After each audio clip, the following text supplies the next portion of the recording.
నేను స్ట్రైట్గా అడుగుతున్న రాములు గారు, ఈ రాష్ట్రంలో ఇంకొక సామాన్యుడు ఎవరికైనా వాళ్ళ కొడుకు ఈ పని చేసి ఉంటే రేవంత్ రెడ్డి గారి పోలీసులు వాళ్ళ తండ్రిని ఇడిచిపెడుదురా 9 రోజులు దాచిపెడితే తీసుకుపోయి కోదండం ఎక్కిపోదురు?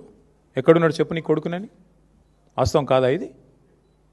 మరి సామాన్యుడికి ఒక నీతి రేవంత్ రెడ్డి గారి ప్రభుత్వంలో కేంద్ర మంత్రి గారికి ఒక నీతి ఎట్లుంటుంది? నీకేం ఆబ్లిగేషన్? ఆయన బీజేపీ అయినా నువ్వు కాంగ్రెస్ అయినా పేరుకి ఇద్దరు శత్రువులు. మరి ఎందుకు ఈ రహస్య స్నేహం ఏంది? ఎందుకు కాపాడుతున్నావు నేరస్తులను? నేరస్తులు ఎవరైనా ఓకే కదా, ఒకటే కదా, ఎందుకు కాపాడినారు మరి 9 రోజుల పాటు?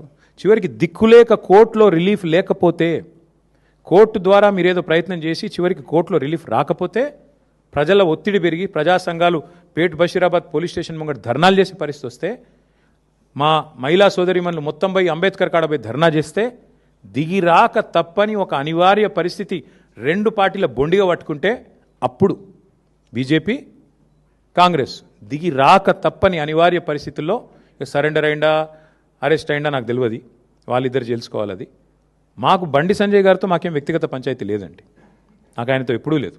కలిస్తే ఎప్పుడైనా ఎదురుగా మాట్లాడినంత తప్ప నేను ఎప్పుడూ అగౌరవంతో వ్యవహారం చేయలేదు. ఆయనే పనికిమాలిన మాటలు మాట్లాడిండు, ఆయననే మా తల్లిదండ్రులను ఉద్దేశించి అగౌరవంగా మాట్లాడిండు. నేను అయినా కూడా మాట తూలలేదు, ఈరోజు కూడా తూలట్లేదు. నేరస్తుడు ఎవరైనా నేరస్తుడు అనేది మా సిద్ధాంతం, అంతకంటే ఏం లేదు.